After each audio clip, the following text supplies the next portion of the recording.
우리 시간 같이 하나님이 주신 말씀 읽기 원하는데요. 오늘은 두 부분으로 나눠져 있습니다. 사도행전 12장 1절부터 7절, 12절부터 18절까지의 말씀입니다. 우리 같이 한 목소리로 읽기 원합니다. 우리 같이 읽겠습니다. 시작. 그때 헤롯 왕이 손을 들어 교회 중에서 몇 사람을 해하려 하여 요한의 형제 야고보를 칼로 죽이니 유대인들이 이를 기뻐하는 것을 보고 베드로도 잡으려 할세 때는 무교절 기간이라. 잡음에 옥에 가두어 군인 내식인 네 패에 맡겨 지키고 유월절 후에 백성 앞에 끌어내고자 하더라. 이에 베드로는 옥에 갇혔고 교회는 그를 위하여 간절히 하나님께 기도하더라. 헤롯이 잡아 내려고 하는 그 전날 밤에 베드로가 두 군인 틈에서 두 쇠사슬에 매어 누워 자는데 파수꾼들이 문 밖에서 옥을 지키더니 호련히 주의 사자가 나타나매 옥중에 광채가 빛나며 또 베드로의 옆구리를 쳐 깨워 이르되 급히 일어나라 하니 쇠사슬이 그 손에서 벗어지더라. 12절에서 18절입니다. 시작. 깨닫고 마가라 하는 요한의 어머니 마리아의 집에 가니 여러 사람이 거기에 모여 기도하고 있더라. 베드로가 대문을 두드린데 로데라 하는 여자아이가 영접하러 나왔다가 베드로의 음성인 줄 알고 기뻐하여 문을 미처 열지 못하고 달려들어가 말하되 베드로가 대문 밖에 섰더라 하니 그들이 말하되 내가 미쳤다 하나 여자아이는 힘써 말하되 참말이라 하니 그들이 말하되 그러면 그의 천사라 하더라. 베드로가 문 두드리기를 그치지 아니하니 그들이 문을 열어 베드로를 보고 놀라는지라. 베드로가 그들에게 손짓하여 조용하게 하고 주께서 자기를 이끌어 옥에서 나오게 하던 일을 말하고 또 야고보와 형제들에게 이 말을 전하라 하고 떠나 다른 곳으로 가니라. 날이 새매 군인들은 베드로가 어떻게 되었는지 알지 못하여 적지 않게 소동하니. 아멘. 이 말씀은 우리에게 주신 하나님의 말씀입니다. 여러분, 오늘 말씀 제목이 참 그럴듯합니다. 우리 오늘 말씀 제목 먼저 한번 읽어볼까요? 시작. 죽느냐 사느냐 그것은 문제가 아닙니다. 여러분, 제가 참 좋아하는 영화 시리즈 중에 하나는 미션 임파서블입니다. 딴딴딴딴딴딴딴딴딴 저만 알아요. 좀 이런 거 하면 같이 좀 불러주시면 안 돼요? 옛날에는요, 이렇게 뭐라고 하죠? 그게 화약에 있는 뭐 이렇게 실 같은 거에 다이너마이트 그 심지가 있어요. 거기 불이 탁 붙으면 쫙 하면서 가는, 이제 그게 이제 우리에게 익숙하죠. 사실 탐 크루즈가 처음에는 배우로 출연했다가요, 어느새부터 제작자가 되어서 이 영화에 관련을 하게 되었습니다. 그래서 시리즈가 거듭될수록요, 어떤 미션을 수행을 하는지를 기대하기보다 탐 크루즈가 정말 말도 안 되는 스턴트 액션으로 그 상황을 어떻게 극복해 나가는가에 대해서 더 사람들이 관심을 두게 되었어요. 저만 그랬던 것이 아니에요. 아마 미션 임파서블 3, 4가 되면 당시 세계에서 가장 높았던 두바이에 있는 부르즈 할리파라는 건물을 맨손으로 기어 올라갑니다. 맨손에서 맨몸으로 뛰어내리기도 하죠. 또 그 다음 화에서는요, 이륙하는 비행기에 정말 얇은 와이어줄을 하나 걸고 매달려서 이륙하는 장면이 나오기도 합니다. 그때 그 감독이 정말 무서웠대요. 다 대비는 했는데요, 만약에 비행기가 이륙하다가 비행기에 부딪히는 새가 탐 크루즈에 어디라도 부딪히면 300km로 날아가는 비행기이기 때문에 탐 크루즈가 죽는 거예요. 그래서 아침에 가장 신경 쓴 게 그 동네에 있는 새를 다 쫓아냈다고 하는 얘기를 들었었습니다. 또 깊은 물속에서 이 숨을 참는데요, 요즘에 컴퓨터 그래픽 너무 발전했잖아요. 그러면 그래픽 써도 될 텐데 실제로 6분 30초를 물속에서 잠수해서 이렇게 파일에 USB 담는 거 뭐 이런 것도 했었죠. 이 도심 속에서 정말 아슬아슬하게 막 차를 운전하는 장면, 오토바이를 뭐 타는 장면, 다 이런 거 사실 다른 배우들은 스턴트 배우 따로 쓰는데요, 감독이 이렇게 얘기하더라고요. 아마 미국에서 가장 오토바이 스턴트 액션을 잘 찍는 사람은 탐 크루즈일 겁니다. 그래서 그 사람이 다 그렇게 일부러 모든 것을 다 합니다. 야, 이렇게 보게 되면 하나같이 정말 입이 떡 벌어지는 장면이죠. 제가 그래서 그런 걸 볼 때마다 이런 생각을 해봅니다. 제가 만약 작정하고 연습해서 저거를 하면 할 수 있을까? 할 수 있어요? 저는 근데 사실은 못해요. 제가 생각보다 겁이 많거든요. 저는 아무것도 할 줄 못할 것 같아요. 매달리면 떨어질 것 같고 숨을 참다 죽을 것 같고 높은 데서 뛰어내리는 거 요즘에 좀 무서운 것 같아요. 그래서 그 영화가 참 그렇게 재미있는 것 같습니다. 그런 위기를 겪어가며 탐 크루즈, 사실 미션 임파서블의 패린이라면 이단 헌트라고 얘기해야죠. 이단 헌트는요, 이 정말 말도 안 되는 이 정말 전 세계가 무너질 수 있는 위협에 홀로 맞서서 전 세계의 사람들을 구해냅니다. 그리고 다시 영화가 끝나면 빠라밤 하면서 영화가 끝이 나죠. 영화 이야기는 여기까지입니다. 여러분 혹시 이런 말 들어보셨나요? 위기가 곧 기회다. 말 들어보셨어요? 위기는 곧 기회다. 근데 사실은 이 말은요, 조금 더 기다란 말에서 잘라져서 부분만 사용되어져 있는 말이라고 하더라고요. 원래 이 말은요, 인간의 위기는 하나님의 기회다에서 시작되었다고 합니다. 오랜만에 영어를 좀 해보려고 해요. 어려워요. Man's extremity is God's opportunity. 학생, 영어학원 다시 시작했는데 무슨 말인지 아시겠어요? 이런 거예요. 인간의 위기가 하나님의 기회다. 여러분, 인간인 우리는요, 참 한계를 마주하게 됩니다. 그리고 그 낭떠러지 앞에서 아무것도 할 수 없을 때가 분명히 존재하죠. 여러분, 근데 바로 그러한 때가 하나님이 일하시는 하나님의 기회가 시작되어지는 때라는 것입니다. 계속해서 사도행전 말씀 나누고 있습니다. 이제 우리에게 익숙한 사도행전 초대교회의 모습 다시 바라보면 이렇게 돼요. 계속해서 리마인드 하는 건 또 저에게 저 목사는 또 얘기하나 하지만 여러분, 이 시간이 끝나가면 여러분들의 마음 가운데 사도행전은 이러한 책이지라고 심겨지는 게 더 중요하기 때문입니다. 여러분, 예수님이 올라가시면서 사도행전이 이제 시작이 되죠. 제자들에게 말씀하시죠. 너희는 예루살렘을 떠나지 말고 내가 약속한 것을 기다려라. 여러분, 그 약속한 것이 무엇이었나요? 바로 성령 하나님이었습니다. 오순절이 되었을 때 마가의 다락방에 모여 기도하던 제자들에게 여러분, 성령 하나님이 임하십니다. 그리고 그들에게 놀라운 담대함이 생겨서 예수를 믿는 것을 숨기고 살아가던 그들이 거리로 쏟아져 나가 각국의 말로 예수 그리스도의 복음을 전하게 됩니다. 그러면서 예수를 주라 믿는 사람들의 모임이 시작되니 바로 그것이 사도행전의 초대교회, 그렇게 교회가 탄생되었습니다. 여러분, 나날이 부흥하던 이 교회에 어려움이 찾아옵니다. 막 교회가 이제 부흥하다 보니까 집사들도 세웠죠. 그 중에 하나 우리가 알고 있는 것이 바로 스데반 집사죠. 근데 그 스데반 집사가 여러분 어떻게 부흥되던 교회에서 더 잘 사역을 감당하나요? 아니요, 그가 돌에 맞아 죽게 됩니다. 그리고 예루살렘에 있는 성도들, 그들이 뿔뿔이 유대의 전역으로 흩어집니다. 유대뿐만 아니라 유대인들의 손길이 미치지 않는 이방 땅에도 도망가게 되죠. 여러분, 그런데 참 놀라운 것은 이 핍박을 통한 흩어짐 가운데 하나님의 계획이 있었다라는 것이죠. 왜냐하면 이 계획이 이미 예수님의 말씀을 통해 있으셨기 때문이에요. 너희가 성령의 임하심을 받으면 예루살렘과 온 유대와 사마리아와 땅 끝까지 이르러 내 증인이 되리라.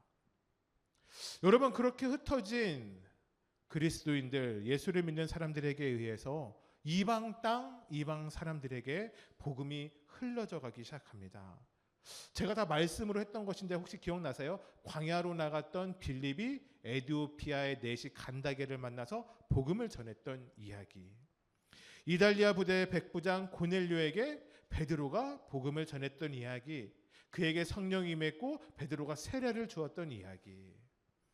여러분, 그뿐 아니죠.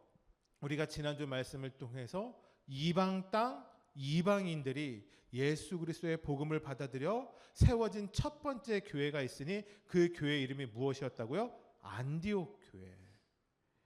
여러분, 하나님을 믿을 수 없는 그들 가운데 교회가 세워져 그렇게 교회가 전 세계와 열방으로 뻗어져 나가기 시작했습니다.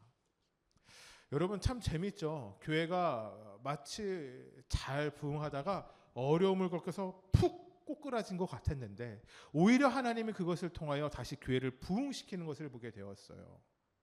여러분, 그러면 좀 이 부흥의 텀이 길게 가면 좋은데요, 다시 교회에 어려움이 찾아옵니다. 바로 무엇이냐? 예수님의 제자 요한의 형이었던 야고보가 헤롯 왕에 의해서 죽임을 당하게 되었기 때문이에요. 그러니까 이것은 스데반의 죽음과는 조금 다릅니다. 스데반의 죽음은요, 화난 민중들이 예수를 하나님의 아들이라고 하기에 신성모독으로 열받아서 돌을 이제 들어서 죽인 거거든요. 근데 헤롯 왕의 죽임은, 헤롯 왕이 죽인 것은 다르죠. 그래서 사도 중 첫 번째 순교자가 등장하니 바로 그가 야고보였다라는 것이죠. 여러분, 야고보가 죽었었을 때 유대인들의 반응을 성경은 이렇게 얘기해요. 기뻐했다라는 거예요. 오늘 말씀에 처음에 이제 등장하죠. 여러분, 그래서 헤롯 왕이 이 일을, 그러니까 사도들을 죽이는 일을 멈추지 않습니다. 예루살렘 교회의 수장인 베드로까지 옥에 잡아 가두었기 때문이죠. 여러분, 우리가 사도행전 쭉 말씀을 보게 되시면, 여러분, 베드로가 옥에 갇힌 것이 이번에 첫 번째가 아닙니다. 벌써 세 번째 옥에 갇히게 되었어요. 그런데 이번에는 분위기가 다릅니다. 그 전까지는 매나 좀 마치게 하고, 그러니까 유대인들에서 사내들인 공회에 의해서 잡혀진 거라면, 이번에는 나름 왕이라고 불려지는 사람이 잡았기 때문이죠. 그리고 그 잡은 이유가 분명했어요. 죽이려고 잡았기 때문입니다. 여러분, 어렵습니다. 정말 위기가 찾아왔죠. 여러분, 이때 베드로는 무엇을 할 수 있었을까요? 여러분, 베드로가 감옥에 들어갔다는 이야기는 아마 순식간에 예루살렘에 있는 교회의 성도들에게 싹 퍼졌을 거예요. 여러분, 그들은 무엇을 할 수 있었을까요? 여러분, 이것은 단순한 베드로의 개인적인 위기가 아니라 초대교회의 위기이기도 하였습니다. 여러분의 삶에 어떠한 위기가 있으셨나요? 제가 알기로 이제 최 지사님 자동차가 뒤집어졌다는 얘기를 한번 들으셨어요. 그때 깨어 있으셨어요? 뒤집어질 때 기절하시지 않았어요? 그때 좀 무섭지 않으셨어요? 감각이 없었어요. 아마 그것이 최 지사님의 삶의 위기이지 않았을까요? 여러분, 예수를 잘 믿는 사람에게도, 잘 믿지 않는 사람에게도, 아니 예수님을 모르고 다른 종교를 가진 사람에게도 여러분, 위기는 찾아오기 마련입니다. 여러분, 그런데요, 참 좀 별로인 거예요. 세상은요, 아니 우리 주변의 사람들은요, 예수를 믿는 우리에게 위기가 찾아오면 이런 이야기를 합니다. 야, 예수는 못하러 믿냐? 너의 삶에 동일한 위기가 찾아올 건데 예수는 못하러 믿냐? 야, 이제는 좀 다른 종교를 찾아야 되는 거 아니야? 야, 그렇게 헌금하고 애쓰고 노력하는데 야, 결국엔 똑같잖아. 야, 너도 암에 걸리고 나도 암에 걸렸고 너도 파업하고 나도 파업했는데 못하러 예수를 믿냐라고 얘기를 해요. 정말 이 말이 끝까지 가게 되면 이런 이야기 하는 사람도 들었어요. 하나님이 정말 살아계시다면 야, 네 삶에 어떻게 그런 일이 일어나니? 여러분, 그렇게 세상은 하나님을 없다 이야기하고 그 일을 겪는 우리에게는요, 시험과 어려움에 빠지게 됩니다. 여러분, 이것이 우리가 마주하는 위기, 어려움, 이런 것이죠. 여러분, 어쩌면 우리 중에도요, 그렇게 이야기하는 세상 사람들의 생각과 동일하게 살아가는 우리의 모습이 있을지 모릅니다. 우리가 이 말씀을 보며 왜 하나님은 사도들에게 사역의 날개를 붙여주셔서 이 교회의 부흥을 막지 않고 점점 더 부흥하게 하시지, 왜 이 순교 하나 막아주시지 않지? 왜 우리 성도들에게 일어나는 이런 끔찍한 일을 하나님은 막아주시지 않지? 여러분, 정말 우리나라가 아마 이제쯤 되면 어쩌면 미국보다 더 선교를 많이 하는 나라, 사실 우리나라도 요즘에 선교의 수가 좀 줄어나가니까요, 참 선교 많이 합니다. 정말 엄청난 돈과 엄청난 인력을 들여서 선교를 하죠. 이 정도 하면 좀 돌아와야 되는 나라들이 눈에 보여야 하는데 선교를 아무리 해도 이게 선교가 정말 효과가 있는 것인지, 예수를 믿는 사람들의 수는 점점 줄어만 들어간다라고 하는데 우리의 일이 정말 옳은 것인지, 여러분 이런 생각 들게 되지 않으시나요? 여러분, 그런데 우리가 분명 모르는 것이 있습니다. 또 이렇게 얘기하면 우리가 또 아는 것은 조금 있다라는 거예요.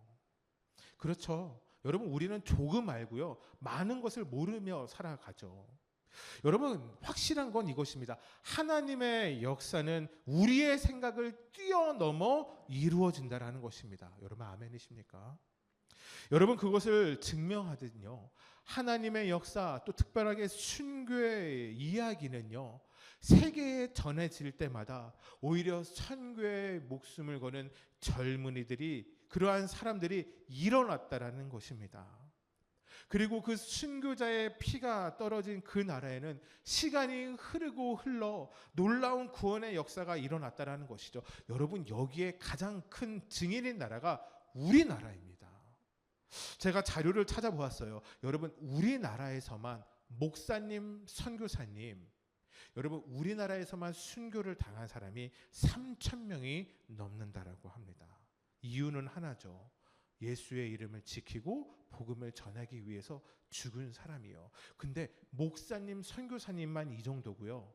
성도들 중에선 복음을 붙잡다가 죽은 사람의 수는 훨씬 많다고 합니다. 왜냐하면 우리나라가 일제시대 때도 복음의 아픔을 겪었고 그 이후 한국전쟁 시대에도 복음의 아픔을 겪었기 때문이죠.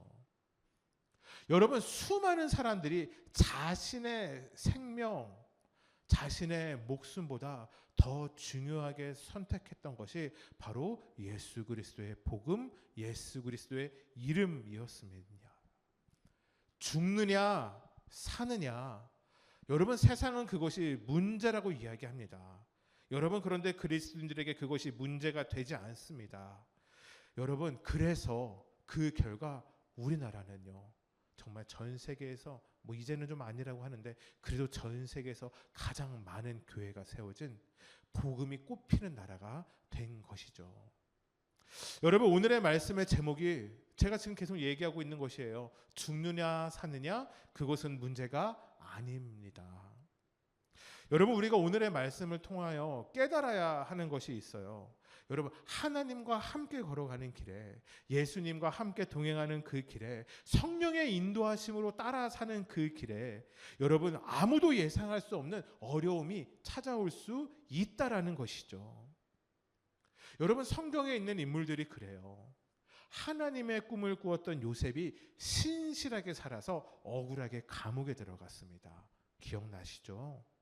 여러분, 다윗은요, 사무엘을 찾아가 저에게 기름 부어주세요라고 하지 않았어요. 목동으로 살아가던 때 사무엘이 찾아와서 그에게 기름을 부었죠.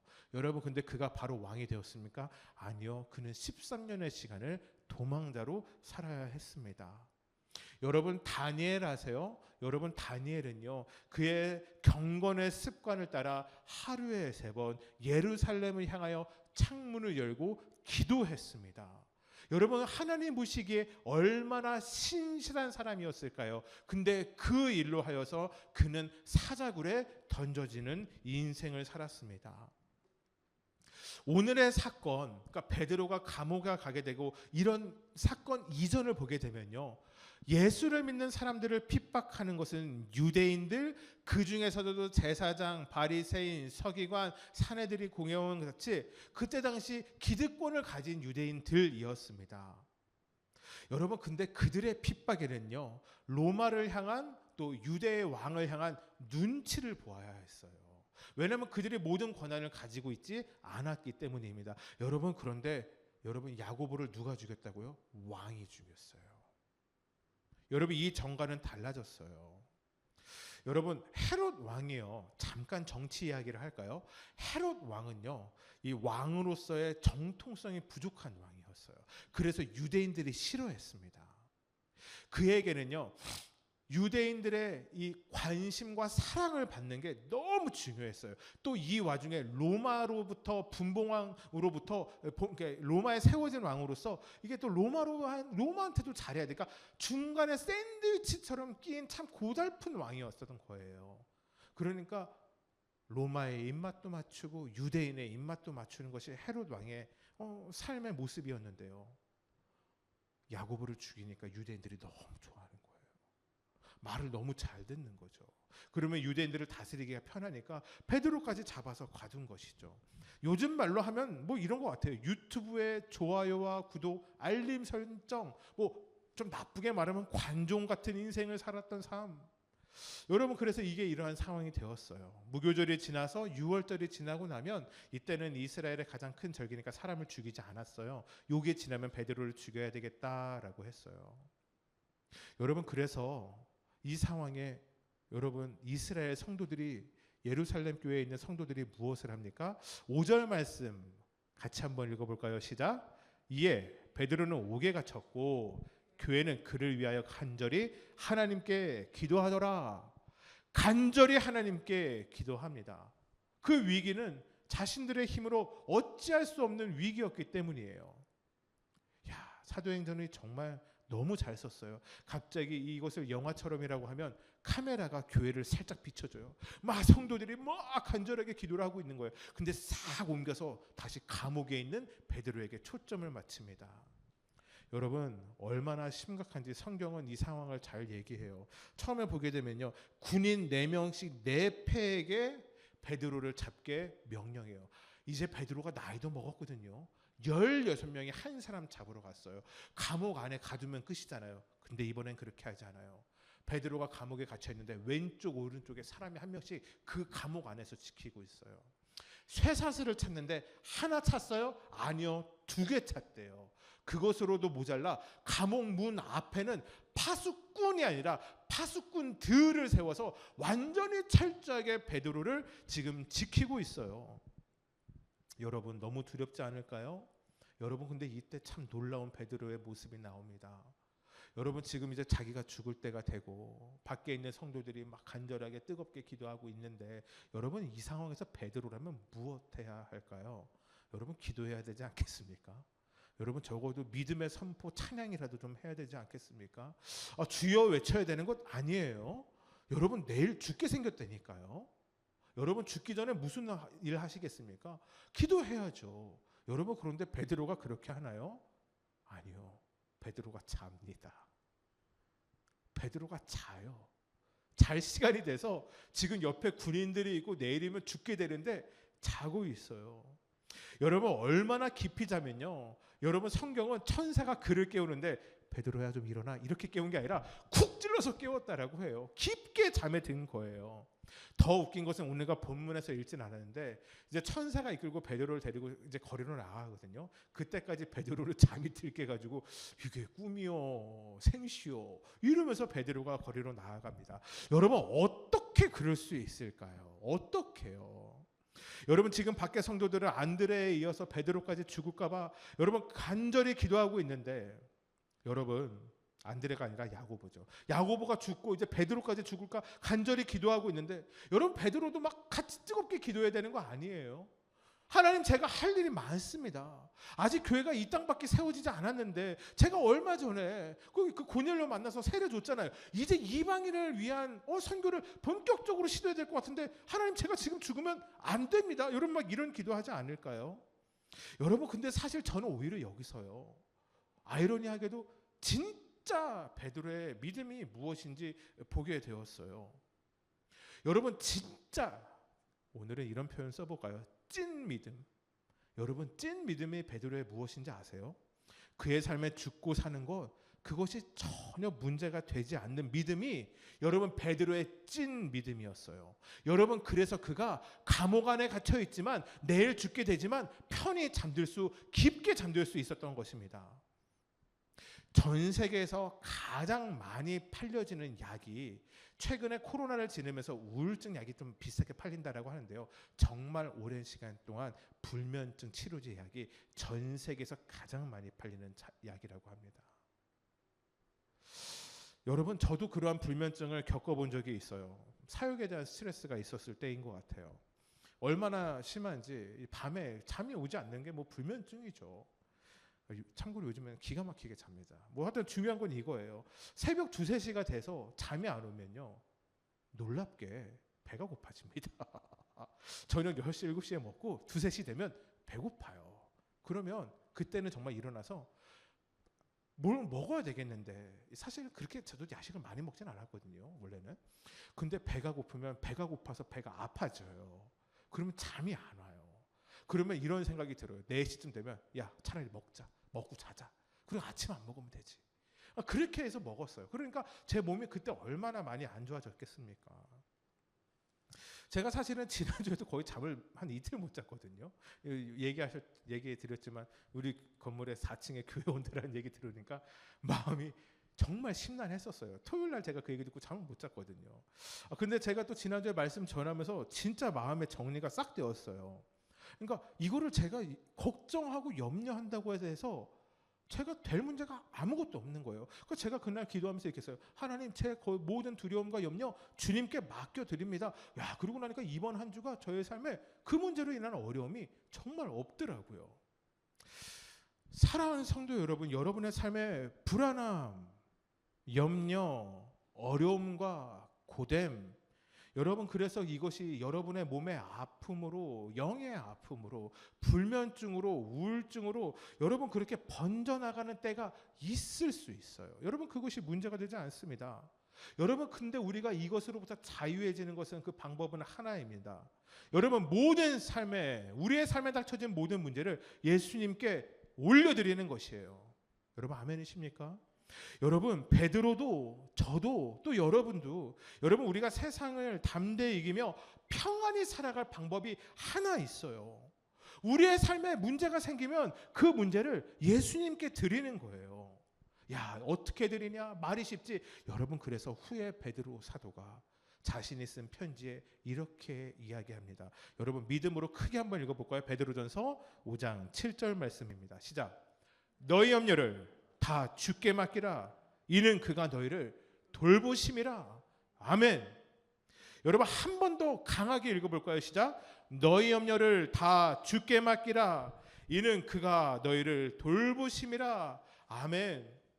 사랑하는 여러분, 하나님께 우리의 문제를 맡긴다라고 하는 것은요, 그 문제가 해결된 뒤에 그냥 그 문제가 잘 지나갔지 했을 때 이야기하는 것이 아니에요. 여러분 우리의 삶에 하나님께 문제를 맡깁니다라고 하는 것은요, 문제가 해결되지 않을 때 맡기는 것이 맡기는 것이에요. 여러분 감옥에 갇혀 있을 때 이 삶을 하나님께 맡기는 것이에요. 몸이 아파 병원에 입원해 있을 때 여러분 이 상황을 하나님께 맡기는 것이에요. 여러분 우리의 통장에 재정에 문제가 있을 때 여러분 이의 문제를 하나님께 맡기는 거예요. 여러분 하나님께 맡기고 우리가 해야 하는 것은 넘어져 있는 우리를 향하여 뻗으시는 예수님의 손을 잡고 일어서는 것, 여러분 이것이 바로 우리의 삶을 주님께 맡기는 것이에요. 여러분 저는 베드로를 참 좋아합니다. 또 이렇게 얘기하면 저번엔 다윗 좋아한다고 이야기하지 않았냐, 저번에는 바울 좋아한다고 이야기하지 않았냐. 여러분 또 제가 마블 영화 좋아하거든요. 저는 헐크도 좋아하고 캡틴 아메리카도 좋아하고 아이언맨도 좋아해요. 다 그런 거죠. 저는 베드로 참 좋아해요. 근데 사실은 베드로가 저런 성향이 진짜 많이 닮은 사람인 것 같기 때문이에요. 베드로가 유난인 사람이거든요. 그냥 좀 조용히 예수님 따르는 제자들도 있는데 베드로는 유난인 사람이에요. 여러분 그래서 그 사람이 또 베드로와 이제 천국에 올라가 베드로 만나서 너는 왜 설교 시간에 나를 그 사람이라고 얘기했냐 이러면 할 말 없지만 여러분 그분이 그래서 물 위도 걸은 거잖아요. 여러분 예수님 발 닦아주실 때 여러분 베드로와 얘기하죠. 그러면 저 발만 닦아주시지 말고 좀 목욕 좀 시켜주시면 어때요? 여러분 유난이지 않습니까? 여러분 베드로가 저는 이렇게 생각이 돼요. 여러분 베드로는요 감정이요 신앙의 성숙을 앞질러 갔던 사람이에요. 여러분 그렇게 신앙생활하는 사람들이 있거든요.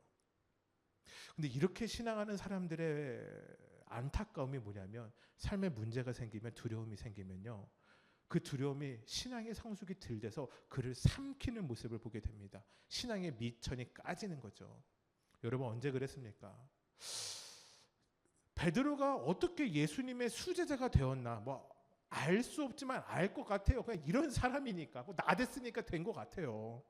여러분 근데 그가 수제자이면 뭐 합니까? 우리가 다 알다시피 예수님 잡히시던 날 밤 닭이 울기 전 여러분 그가 마지막으로 소녀가 찾아와서 당신 예수님과 한 무리 아닙니까? 라고 하니 여러분 그때 베드로가 어떻게 행동해요? 그 전까지는 부인만 하다가 사람들의 관심이 자기에게 쏠리기 시작하니까 예수를 저주합니다. 난 그런 사람 모른다고.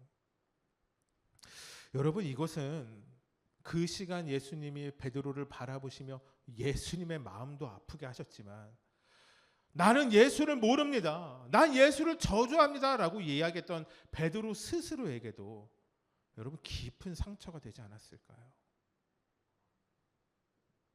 여러분, 그 베드로는 참 오랫동안 이 문제를 생각했을 겁니다. 예수님이 그의 상처를 회복시켜 주셨죠. 내가 나를 사랑하느냐, 내가 나를 사랑하느냐 3번이나 물으시면서 그러면 내 양을 돌보라. 그때 베드로에게 이 상처가 회복되었겠지만 그래도 그 상처는 베드로에게 아픔이지 않았을까요? 여러분, 베드로가 이렇게 생각했을 것 같아요. 두려움이 날 삼키면 내 보잘것없는 믿음도 사라지는구나. 예수님이 하늘로 올라가시고 예루살렘 교회의 수장이 되어서 수많은 성도와 사도들을 다스리며 예수의 복음을 전하는 베드로에게 끊임없는 문제 중에 하나는 뭐냐 하면, 나의 삶에 두려움이 나타났었을 때 나는 어떻게 반응하는가, 어떻게 반응해야 할까 이지 않았을까요? 여러분, 베드로는 알았어요. 두려움이 얼마나 무서운지. 여러분, 그래서요, 그는 결단합니다. 나의 염려를 예수님께 맡기자. 여러분, 그러자 그의 삶이 달라집니다. 그 모습이 오늘의 모습이에요. 이제 몇 시간 뒤면 죽게 되는 그 인생의 그 죽음의 두려움이 더 이상 베드로에게 문제가 되지 않았습니다.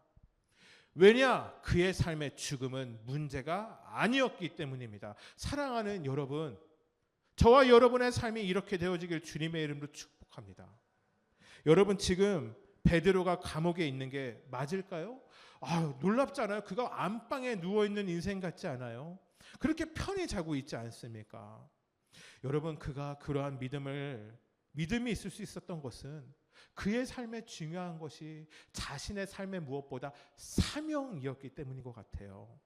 베드로의 사명은 우리가 알다시피 예수님의 증인으로 살아가는 것이었어요. 복음 전하면 살아가는 것이었죠. 그러니 그의 삶에 어디에 가는지 어디에 있는지가 중요하지 않는 것이에요. 여러분, 우리는 여기에 있을 때 좋아하지 않아요? 좋은 호텔, 좋은 휴양지, 좋은 관광 명소, 맛있는 맛집.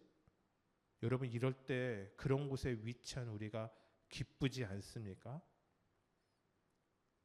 여러분, 그런데 베드로는 예수를 믿지 않는 사람이 있다면 어느 곳이나 상관없었던 것입니다. 그러니 그에게 감옥은 사명지, 선교지가 되었고, 그를 죽이려 하는 사람들은 그에게 전도 대상자가 되었던 것이죠.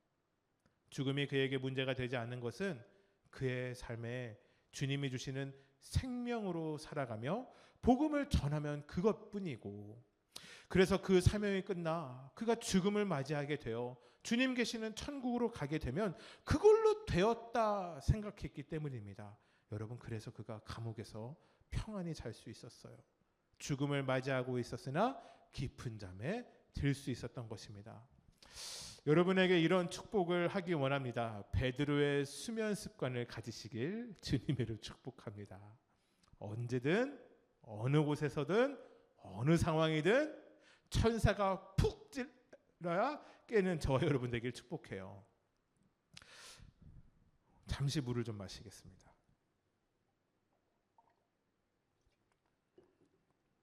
오늘 이 말씀 가운데 담겨져 있는 또 하나 중요한 메시지가 있습니다. 바로 감옥 밖에 있는 성도들의 모습이 성도들의 이야기입니다. 베드로는 괜찮았어요. 죽고 사는 거 그에게 문제가 아니었으니까요. 아마 그는 그래서 감옥에 들어갈 때부터 담대했을 겁니다. 이것은 그의 영역이 아니라 하나님 아버지에게 맡겨진 것이었기 때문이죠. 여러분, 근데 감옥 밖의 성도들은 어떠했나요? 그렇지 않았어요. 죽든지 살든지 예수님 알아서 하시겠죠. 베드로 사도 잘 가세요. 다음에 천국에서 봅시다. 이러면서 그를 떠나보내지 않았다라는 거예요. 여러분, 그래서 그가 밤새도록 간절히 기도했어요. 저는 그래서 그들의 기도로 인하여, 베드로는 기도 안 했으니까, 그래서 하나님이 베드로를 구해 주셨다라고 생각해요. 그런데 여기에 감옥 밖에서 기도하고 있는 성도들의 연약함, 아니 또 우리에게도 응답되어지지 않는 어려운 기도를 붙잡고 살아가는 우리의 연약한 모습이 담겨져 있는 것 같아요. 사도행전 12장 13절 15절 말씀 같이 한번 읽어볼까요? 시작. 대문을 두드리는데 로데라 하는 여자아이가 영접하러 나왔다가 베드로의 음성인 줄 알고 기뻐하여 문을 미처 열지 못하고 달려들어가 말하되, 베드로가 대문 밖에 섰더라 하니 그들이 말하되 내가 미쳤다 하나, 여자아이는 힘써 말하되 참말이라 하니 그들이 말하되 그러면 그의 천사라 하더라. 여러분, 아이러니하지 않아요? 성도들이 무엇을 기도했어요? 베드로가 감옥에서 나오길 기도했어요. 야고보와 같이 죽지 않기를 기도했다고요. 여러분, 그런데 여러분, 그들이 기도했지만 베드로가 살아 돌아올 것을 믿지 못했어요. 좀 재미있는 것은요, 지금 이들이 모여 있는 곳이 우리가 알고 있는 곳이에요. 오늘도 설교 중에 했던 곳이에요.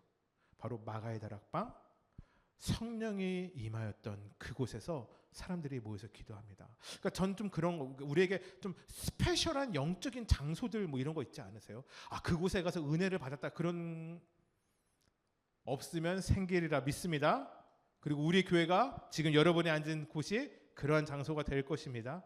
그래서 삶의 어려움이 생길 때는 그곳에 가서 다시 기도하고 싶은 이 마음이 있죠. 저에겐 강남 금식 기도원이 그런 것 같아요. 그래서 그들이 오순절 마가의 다락방에 모였어요. 그러니까 역사를 바라는 거예요. 자신들의 힘으로는 아무것도 할 수 없으니까.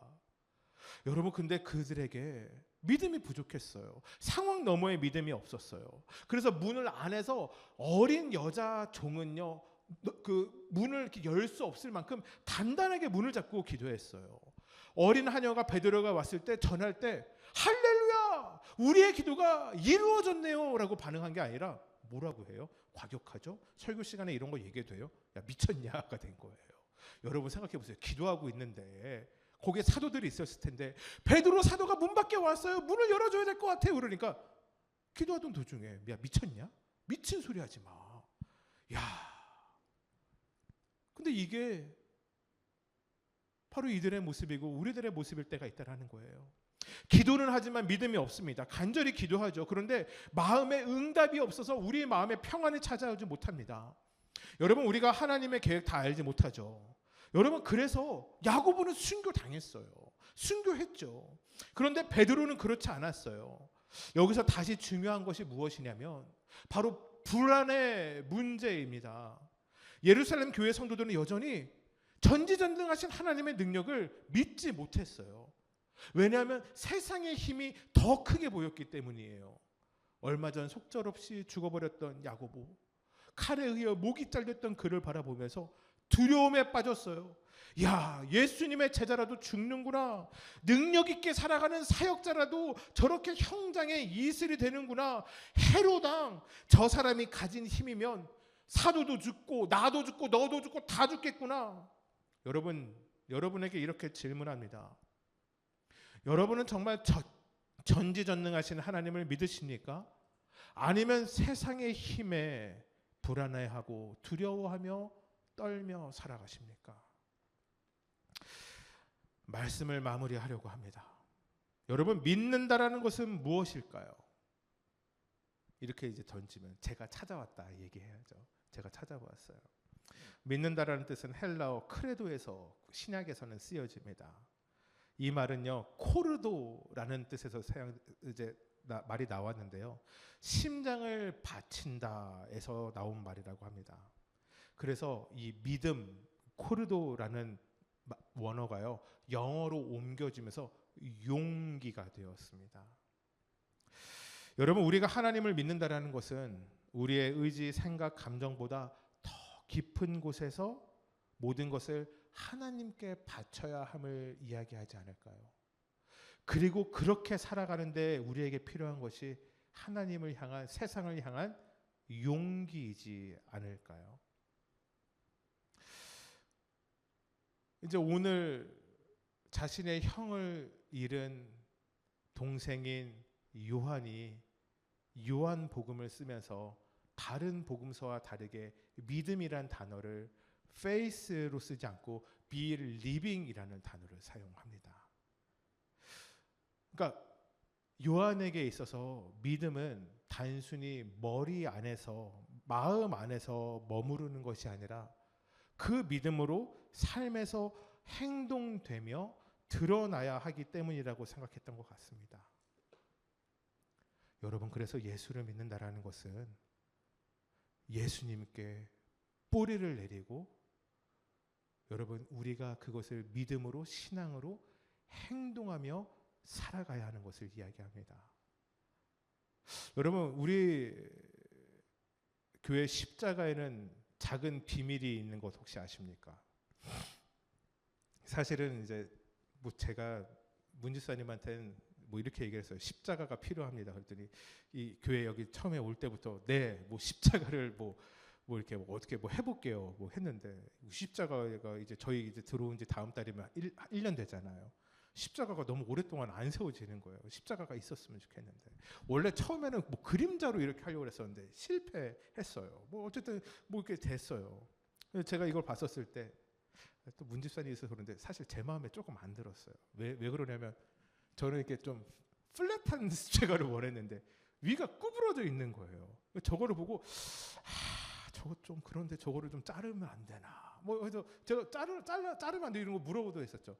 그랬었어요. 근데 제가 이 십자가를 깊게 보다가 깨달은 게 있는데 여기에 나무에 돌이 박혀 있어요.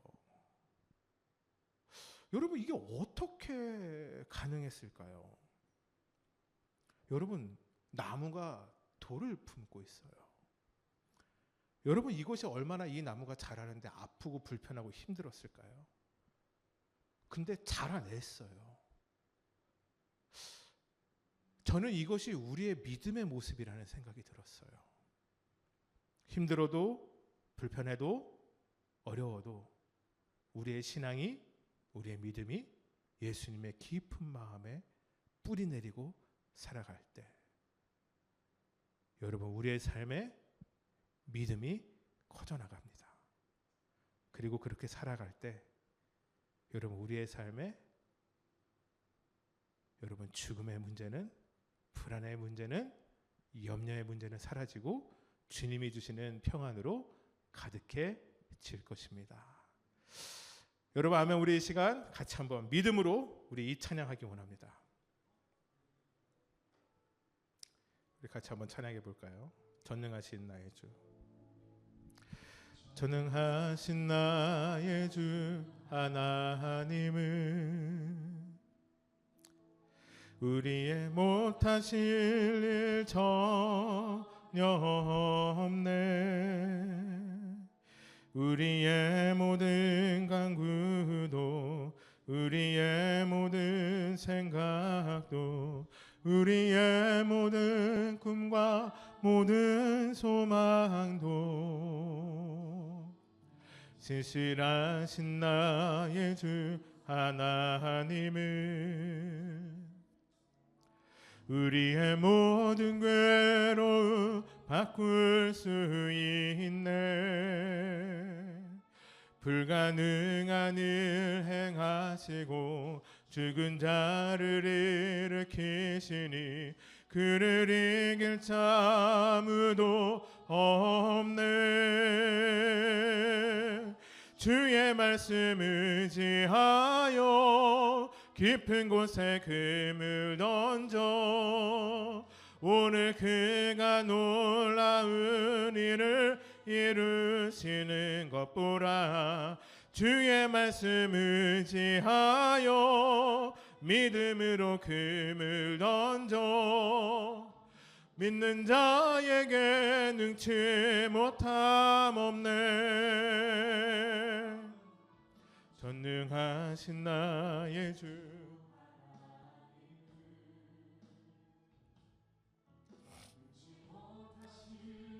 전혀 없네.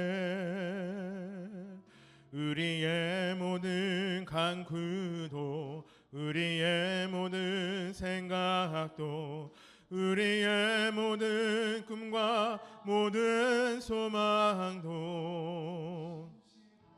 진실하신 나의 주 하나님을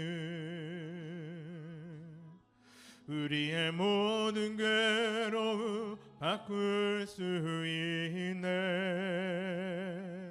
불가능한 일 행하시고 죽은 자를 일으키시니 그를 이길 자 아무도 없네. 주의 말씀 의지하여 깊은 곳에 금을 던져 오늘 그가 놀라운 일을 이루시는 것 보라. 주의 말씀 의지하여 믿음으로 금을 던져 믿는 자에게 능치 못함 없네. 여러분 우리 생각 같이 한번 믿음으로 기도하며 나아가실 때 하나님 우리에게 믿음이 필요합니다. 단순히 머리로 아는 믿음이 아니라 나의 삶에 깊은 뿌리 내려지는 믿음이 필요합니다. 하나님 모든 염려를 주께 맡기는 믿음이 나에게 필요합니다. 문제 앞에서 문제를 주님께 맡기는 믿음이 나에게 필요합니다. 하나님 이 시간 역사여 주시옵소서. 그 믿음을 나에게 주시옵소서. 우리 시간 주여 외치시고 믿음으로 같이 한번 기도하며 나아가기 원합니다. 주여. 하나님 아버지 감사합니다.